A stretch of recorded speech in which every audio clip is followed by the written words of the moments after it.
Bring him home. Isang sigaw na paulit-ulit nating naririnig, malakas, galit, puno ng emosyon. Pero sandali, kanino ba talaga ito inuutos? Walang binabanggit na pangalan, walang tinutukoy na institusyon, walang malinaw na proseso. Isang sigaw na parang utos, pero walang pinatutungkulan. Isang panawagan pero wala sa tamang konteksto. Sa video na ito, sisiyasatin natin kung bakit ang Bring Him Home ay hindi paninindigan kundi kalituhan. Hindi laban para sa hustisya kundi isang emosyonal na ingay, isang sigaw na malakas pakinggan, pero hungkag kapag tinanong ng lohika. Panahon na para tanungin, kung walang inutusan at walang konteksto, para saan ba talaga ang sigaw na ito? This is presented to you by Education 4708. Just proceed to view the full content. Magandang araw mga ka-edocs, at welcome pong muli sa ating channel. Sa mga hindi pa nakapag-subscribe sa channel ko, mag-subscribe na kayo para lagi kayong updated sa ating mga talakayan araw-araw. Kaya tara na! Bring him home. Isang sigaw na paulit-ulit nating naririnig mula sa mga taga-suporta ni dating Pangulong Rodrigo Duterte. Pero ang tanong, kanino ba talaga ito nakatuon? May kapangyarihan ba itong magpauwi sa kanya? At higit sa lahat, may epekto ba ito sa International Criminal Court o isa lamang ba itong emosyonal na naratibo? Saan nakabase ang Bring Him Home? At sino ang inutusan?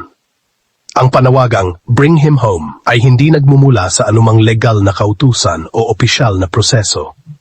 Ito ay isang political at emotional appeal na katuon sa Pangulo ng Pilipinas, partikular kay Pangulong Ferdinand Bongbong Marcos Jr.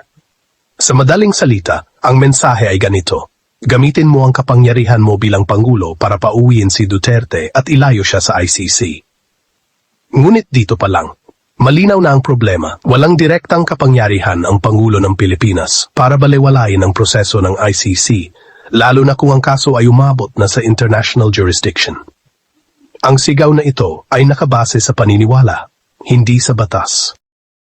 Kung si BBM ang inuutusan, tatalima ba siya? Gayong inaatake rin naman siya ng mga ito. Ito ang pinakamalaking irony. Ang parehong grupong sumisigaw ng Bring Him Home ay tinatawag si BBM na mahina, inaakusahan siyang tuta ng kano, paulit-ulit siyang binabastos sa social media at rallies. Ngayon ang tanong, bakit susunod ang isang Pangulo sa utos ng grupong lantaran siyang kinakalaban? Higit pa rito, si BBM ay may malinaw na posisyon. The Philippines will cooperate with international law. Ang kanyang pamahalaan ay nakatuon sa rule of law, hindi sa personal na loyalty.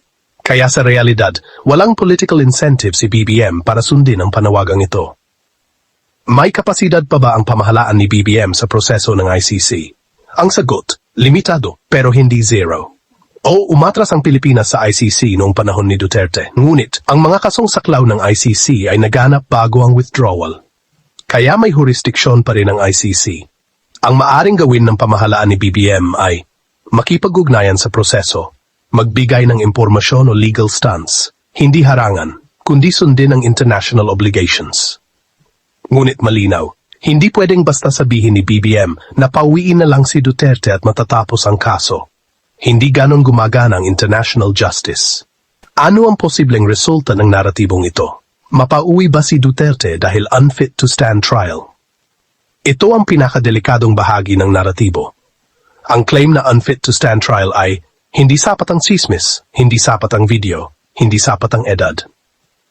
Sa ICC, kailangan ng independent medical evaluation.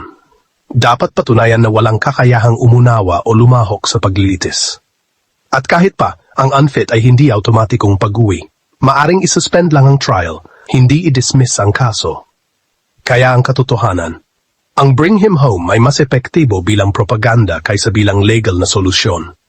Ang sigaw na Bring Him Home ay hindi sigaw ng batas, ito ay sigaw ng emosyon, nostalgia at blind loyalty. Ngunit sa harap ng international justice, hindi sapat ang sigaw, hindi sapat ang loyalty, at lalong hindi sapat ang galit. Ang tanong ngayon ay hindi kung mapauwi ba si Duterte, kundi kung handa ba ang bansa na harapin ang katotohanan, kahit masakit. Sa tingin mo ba, ang Bring Him Home ay tunay na panawagan para sa hustisya o isang desperadong pagtatangkang takasan ito? Ipahayag ang iyong saloobin sa comments at huwag kalimutang mag-like, mag-subscribe at mag-share nito sa iyong mga kaibigan. At ito ang EDOX DC. na nagsasabing sa bawat panahon at pagkakataon sa katotohanan dapat nakatuon. Hanggang sa muli, paalam.